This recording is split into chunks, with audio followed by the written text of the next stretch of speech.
Pengetahuan. Oke, pada kesempatan kali ini Bunda akan membahas pengetahuan-pengetahuan apa saja yang berkaitan dengan materi sosialisasi. Karena ternyata materi sosialisasi ini ketika didalami itu pernah muncul di soal UTBK, soal UM begitu ya. Yang akan kita bahas hari ini mengenai pendalaman materi dari materi sosialisasi. Untuk jelasnya seperti apa, nanti Bunda akan munculkan soal-soalnya yang ada di UM dan akan kita bahas secara bersama-sama. Jadi, tolong saksikan dan simak baik-baik ya. Oke, kemudian yang selanjutnya, tadi kita sudah bisa membahas pertanyaan dari soal UM Simak UI tahun 2018, sekarang kita mundur ke 2017 ya. Kita lihat di sini, seperti yang kalian lihat bahwa di sini intinya menanyakan sosialisasi antisipatoris. Apa sih Bunda sosialisasi antisipatoris? Karena memang tidak dijabarkan begitu ya. Nah, selain dari sosialisasi primer dan sekunder, ternyata kalau kita pelajari lebih dalam begitu ya, sosialisasi itu ternyata jenisnya banyak guys ya. Ada yang dimaksud dengan sosialisasi antisipatoris, otoritatif, dan lainnya. Yuk sekarang kita bahas dulu sosialisasi antisipatoris. Sosialisasi antisipatoris ya. Kalau kalian pengen ingat kata kuncinya, ingatnya nih, antisipat. Kalau Bunda sih lebih ke sini ya, artinya mengantisipasi. Nah, sosialisasi ini merupakan sosialisasi yang memang mempersiapkan seseorang untuk peran yang baru. Artinya dia mempersiapkan ketika mau menyambut status dia yang baru atau peranan dia yang baru ya. Jadi ini merupakan sosialisasi ini mungkin lebih ke prosesnya ya. Contohnya begini. Kalian sekarang duduk di kelas 12 SMA nih ya. Kalian punya keinginan pengen bisa menjadi mahasiswa UI.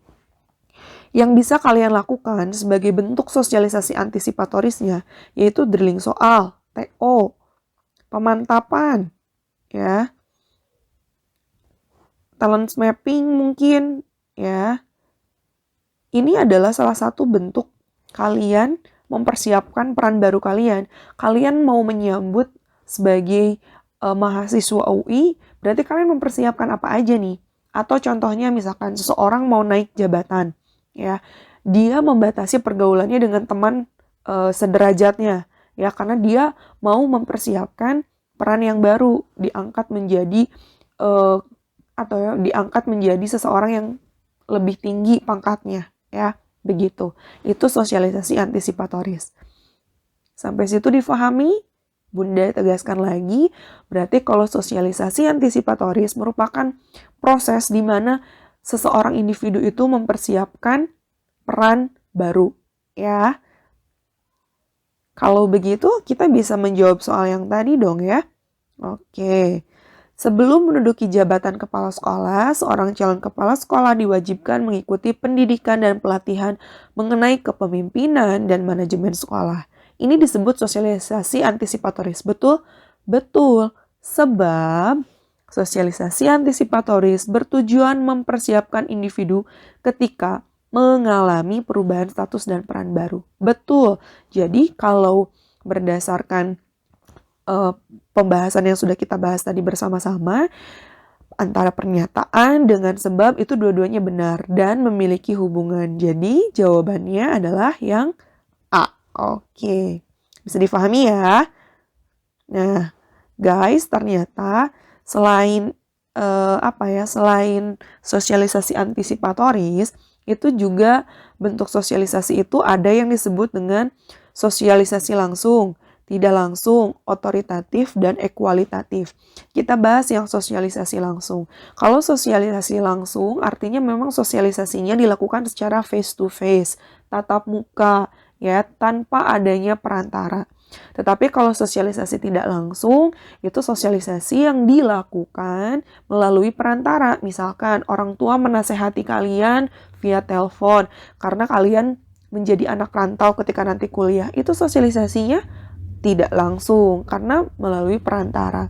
Kemudian yang selanjutnya ada yang disebut dengan sosialisasi otoritatif.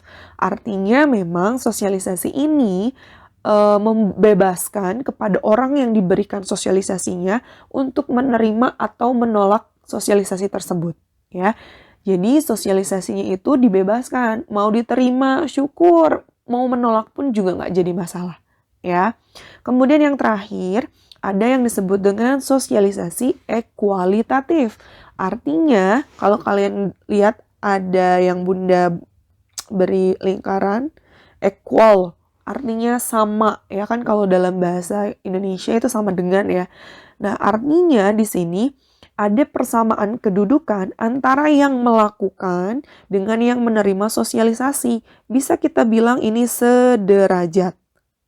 Contohnya gimana, Bunda? Contohnya ketika teman kalian menasehati kalian, memberi masukan sama kalian, itu adalah sosialisasi ekualitatif. Karena kalian secara usia sama dan secara kedudukan, kalian sama-sama seorang anak, seorang siswa, ya.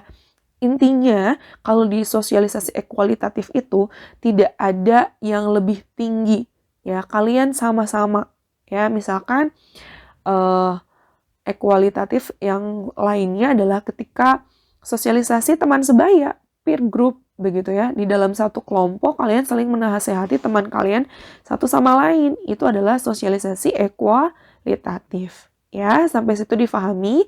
Jadi Bunda tegaskan bahwa ternyata dalam bentuk sosialisasi itu banyak jenisnya. Ada primer, ada sekunder, ada langsung, tidak langsung, ada otoritatif, dan ekualitatif. Terima kasih banyak, mudah-mudahan bisa membantu.